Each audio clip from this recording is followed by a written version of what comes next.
네, 회화나무는 임금을 상징하는 나무고요. 학자애를 상징하는 나무이기도 하고 또 백성들을 귀신으로부터 지켜준다는 수호의 의미를 가진 나무이기도 합니다. 그래서 전라가명에 심어져 있는 이 회화나무는 그 많은 의미를 담고 심어졌을 텐데요. 지금 이 나무는 150년 된 수령으로 전라가명의 아픔을 다 지켜보고 역사를 지켜본 나무라고 보시면 될 것 같습니다. 선비나무 또는 학자나무라 불리던 회화나무. 온갖 풍파를 이겨내며 긴 세월 자리를 지킨 회화나무는 전라가명 복원과 함께 새로운 꽃을 피울 준비를 하고 있습니다.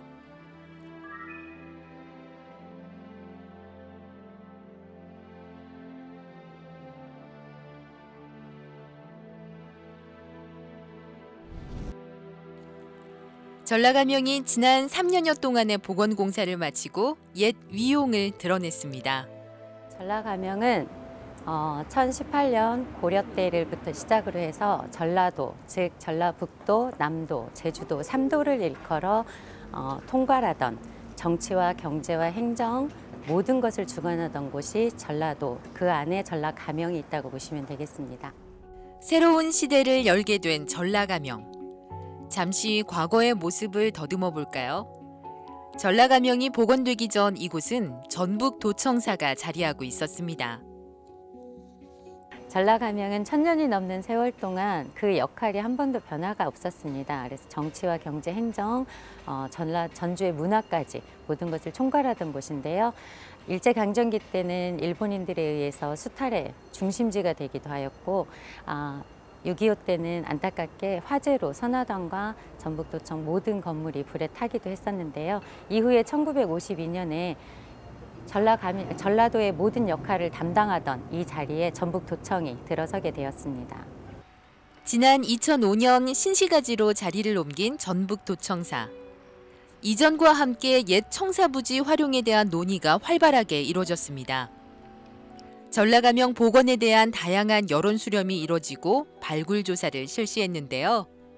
발굴 과정에서 가장 신경을 쓴 것은 전라가명의 핵심 건물인 선화당의 위치를 찾는 일이었습니다. 발굴 조사 과정에서 확인된 우물의 위치가 선화당의 위치를 찾는 데 결정적인 역할을 했습니다. 전라가명의 복원 과정 중 가장 핵심적인 것은 선화당의 정확한 위치 추정인데요. 일제강점기 때 남겨진 선화당의 도면과 국가기록원에 소장된 구도청 도면을 근거로 추정을 하는 과정에서 우물이 발견이 되게 됩니다. 그래서 이 우물을 기점으로 기록에만 남아있던 선화당의 위치를 정확하게 추정할 수 있었습니다. 화재로 소실된 지 70년. 복원 논의가 시작된 지 20년이 훌쩍 지나 우리 앞에 다시 모습을 드러낸 전라가명. 40여 채가 넘던 건물 가운데 7채의 건물이 복원됐는데요. 단연 중심은 선화당입니다. 그렇다면 선화당은 어떤 일을 하던 곳이었을까요? 선화당은 임금의 덕을 널리 베풀라는 뜻을 가진 전라관찰사의 집무실입니다. 그래서 1951년도까지 선화당에 본 건물이 남아 있었고요. 안타깝게 소실된 선화당을 전라가명의 주 복원지로서 가장 중심에 두고 복원하였습니다. 철저한 고증을 거쳐 심혈을 기울인 복원 작업. 선화당 오른쪽 터에는 관풍각이 자리하고 있는데요. 민정을 시찰하고 풍속을 살피던 곳답게 누각의 형태를 하고 있습니다. 관풍각은 관풍세속이라 하여서 전라감사가 과연 민정을 얼마나 잘 보살피고 다스리고 있는지 살펴본다라는 의미를 가지고 있고요. 이곳에서는 백성을 살펴본다는 의미뿐만이 아니라 국가적인 행사 같은 것을 담당했던 장소라고 보시면 됩니다. 전라가명의 정문 내산문 앞에 세워진 기념비. 국가 군저 계고 호남, 양무 호남 시무 국가. 이순신 장군의 말이 새겨져 있는데요. 뒤에 보시는 문구는 이순신 장군께서 말씀하신 호남에 있어 나라를 구했다라는 명언입니다. 호남이라는 의미는 경제의 중심지였고 군사력의 중심지였기 때문에 임진왜란 당시에 우리가 왜구에 의해서 점령당할 뻔한 그 아픈 시간을 군수 물자가를 조달하는 전라도가 있어서 버틸 수 있었다라는 뜻입니다. 그 중심에 전라도의 중심을 지키는 전라가명이 존재하고 있습니다. 조선시대 호남은 물론 제주까지 관할했던 전라가명. 동학농민혁명 당시 전봉준 장군이 집강소를 설치한 한국 민주주의의 효시가 된 곳이며 지소가 있었던 덕에 전주만의 질 좋은 한지 생산이 가능했습니다. 또 전국의 소리꾼들이 통인청에 모여 소리 대결을 펼쳐온 것이 오늘날 대사슴놀이로 이어지고 있습니다. 이처럼 전라가명은 역사, 정치적 공간뿐 아니라 문화를 만들어 전파하던 곳이기도 했는데요. 전라가명의 복원은 단순한 건물의 복원이 아니라 이러한 전주의 옛 영광을 함께 복원한다는 의미도 담겨 있습니다. 그렇다면 앞으로 전라가명은 어떤 공간이 되어야 할까요? 전라가명은 단순한 건물의 복원이 중요한 게 아니고요. 전라도 전주의 천년 문화의 중심지 역할을 하던 곳이고 이 장소는 저희만의 숙제가 아니라 앞으로 미래 청소년들이 함께 풀어나가야 할 숙제라고 생각을 합니다. 지난 1000년 동안 이곳에서 열매를 맺어온 전주의 찬란한 역사와 문화.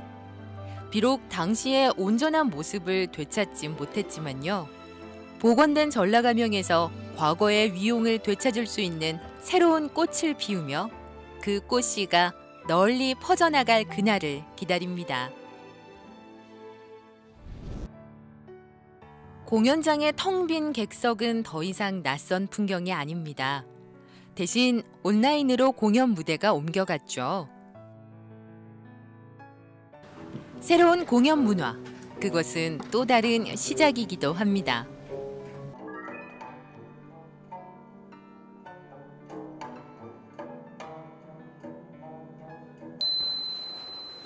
텅 빈 객석.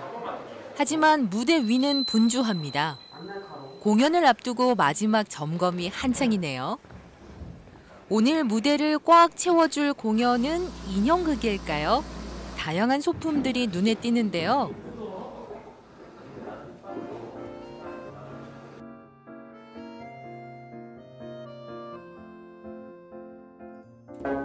이번 공연은 우리의 전통 판소리에 인형극을 더해 판소리를 좀 더 가까이 즐길 수 있는 판소리 인형극입니다. 이처럼 새로운 시도를 하는 이는 공연예술가 노은실 씨입니다.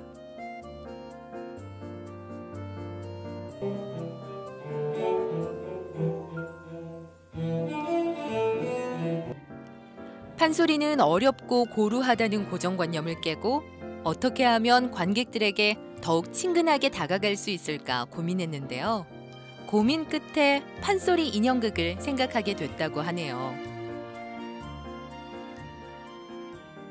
제가 이제 판소리 소리를 전공하고 이제 저와 같이 인형극을 하시는 분이 같이 서로가 잘하는 것들을 이제 서로 한번 같이 공연을 해보자 해서 기획하게 된 게 이제 판소리 인형극이에요. 그래서 판소리를 주로 하고 이제 거기서 판소리를 하면서 이야기를 전달할 때에 좀 더 도움이 되고 그 다음에 어떤 이해를 돕기 위해서 인형을 쓰기 시작하면서 이제 판소리 인형극을 만들게 되었던 것 같아요.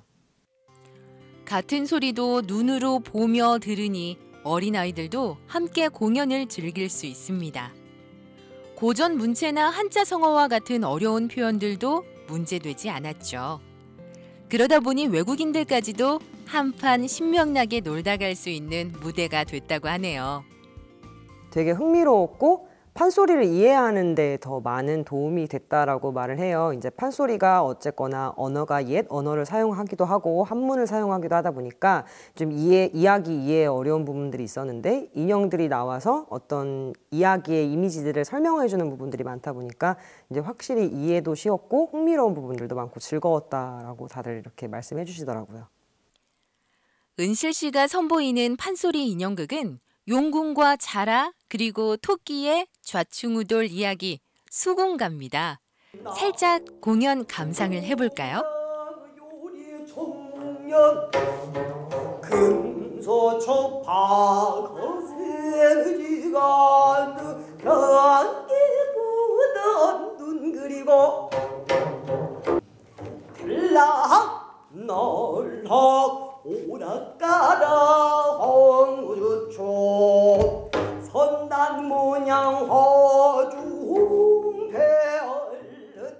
어떤 다른 문화권 안에서 자신이 가지고 있는 선입견 때문에 오해하고 그 오해가 자기 자신을 속이고 이런 경험들을 연출함으로써 그들한테 저 자신에 대한 어떤 이해를 바라고 또 저도 또 그런 상황에 처해 있는 어떤 타인을 이해하고 이런 시간을 가지고 싶어서 또 수군가라는 작품을 선택하게 됐습니다.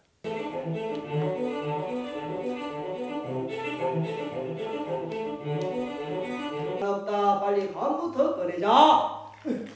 저한테 왜 그러시는 거예요? 내가 어떻게 용왕님 앞에서 거짓말 하겠습니까요?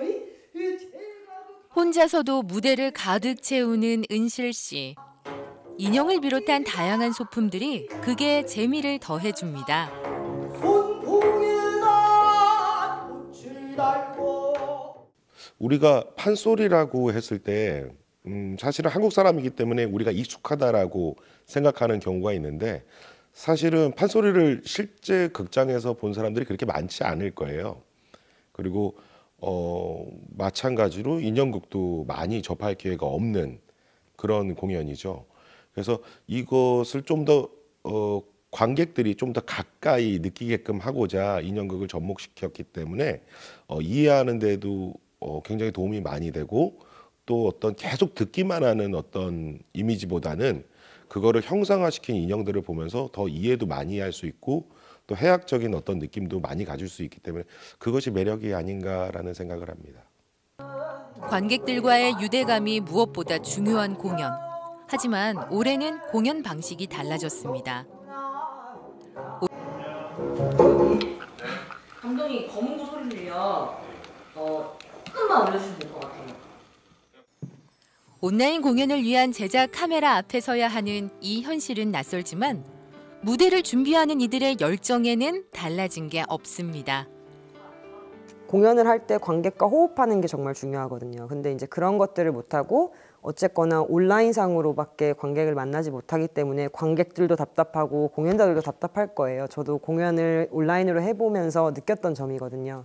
그래서 좀 하루빨리 좀 코로나가 빨리 이제 거쳐져서 관객들을 빨리 만나서 좀 더 호흡하고 흥이 돋아지는 그런 저희 공연을 좀 관객들이 많이 접하셨으면 좋겠어요. 네, 아무래도 코로나 상황이라 많은 공연들을 취소되고 그리고 예술가분들이 보여줄 수 있는 기회가 없는데 이렇게 무관중 공연으로 저희가 영상을 만들어서 온라인으로나마 보여드릴 수 있어서 참 다행이라고 생각하고 저희 입장에서도 사실 이 촬영을 하면서 이렇게 높은 퀄리티의 공연을 같이 시청할 수 있어서 굉장히 좋은 시간이었습니다.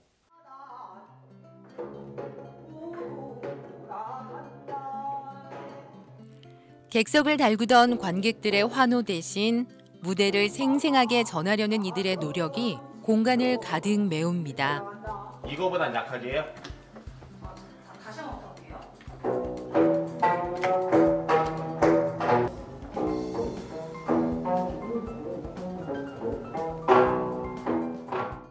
이 판소리 인형극 수군가를 계기로 판소리 인형극 심청전을 준비하고 있습니다. 그래서 이 코로나 시대에 저희가 실제로 공연을 많이 올릴 수는 없지만 이런 다양한 공연들을 또 제작하는 그런 기간으로 삼으려고 계획하고 있습니다. 판소리의 색다른 재미를 느끼고 싶으신가요? 판소리 인형극 수군가는 11월 초 온라인을 통해 누구나 무료로 만날 수 있습니다. 달라진 환경과 새로운 변화, 우리의 식지 않는 관심과 애정이야말로 무대를 지키는 힘이 됩니다. 높아진 하늘, 서늘한 바람이 자꾸만 밖으로 나오라며 유혹하는 계절 가을. 취향 저격, 낭만 가득한 정읍으로의 가을 여행 지금 떠나볼까요?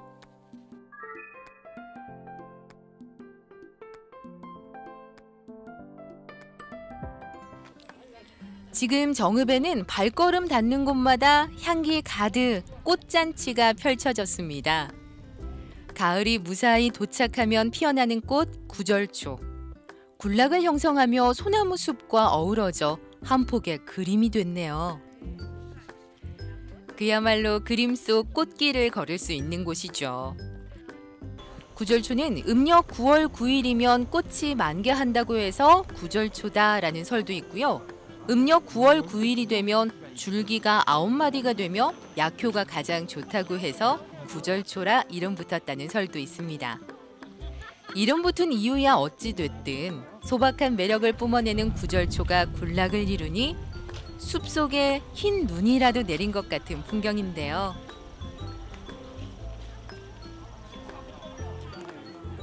보이시나요? 야트막한 산길에 깔린 하얀 꽃 카펫. 소박한 매력을 뽐내는 가을의 전령사 구절초. 높아진 가을 하늘 아래 그윽한 꽃향기를 맡는 것만으로도 기분이 맑아집니다.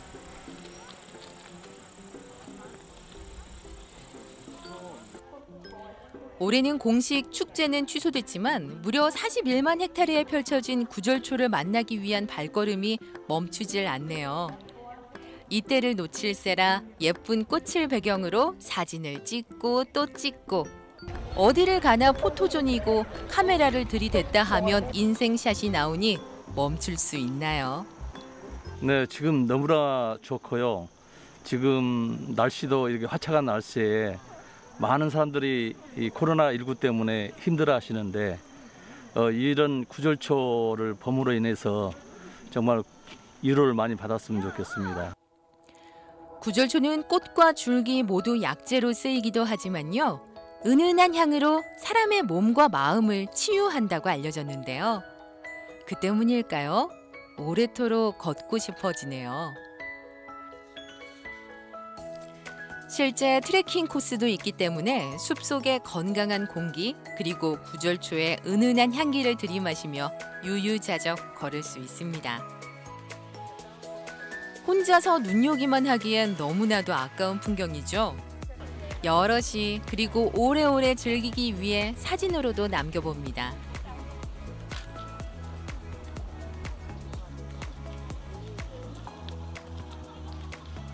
매년 가을이면 정읍 구절초가 유독 사람들의 발길을 사로잡는 이유도 있는데요. 소나무하고 어우러진 구절초가 좀 달라요. 소나무는 높고 키가 큰데 이 구절초는 아래에서 이렇게 꽃을 받쳐주니까 훨씬 더 아름다운 것 같아요. 굉장히 넓은 곳에 어우러져 있어가지고 이 가을에 정말 어울리는 것 같아요. 예. 꽃은 그렇지 않아도 기분이 좋은데 보면 기분이 좋은데 코로나19로 좀 힘들고 어려웠는데 이렇게 나와서 날씨도 좋은데 꽃도 화사하고 햇빛도 또 적당하게 받쳐주고 더 중요한 건 모든 분들이 다 이렇게 마스크를 쓰고 다니니까 안전하다. 그래서 그런 점도 더 좋고 여러 가지가 좋은 점들이 많이 여기가 있어서 더 즐겁게 재미있게 여행하고 있습니다.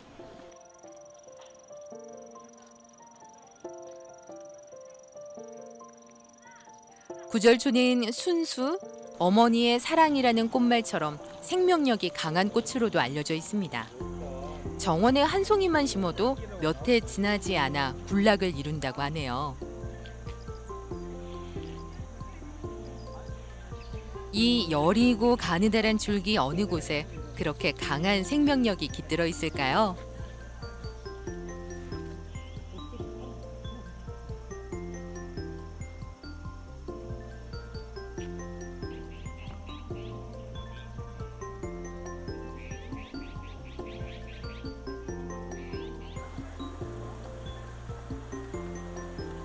구절초의 생명력과 활력을 그리고 계절을 담느라 바쁜 사람들.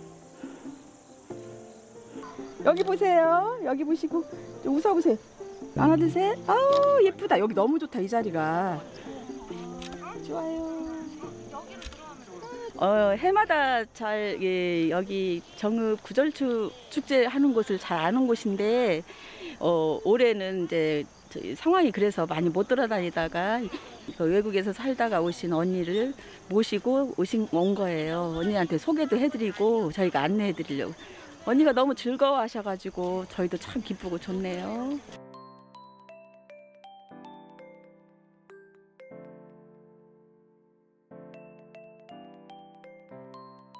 가을이 한창 익어갈 무렵 제철을 만끽하며 웃음꽃 가득한 하루를 보내고 싶으세요? 흰 눈이 내린 듯 순백으로 변한 구절초 꽃길을 걸어보시는 건 어떠세요? 발길 닿는 곳마다 꽃향기 가득한 정읍에서 가을을 만끽해보세요.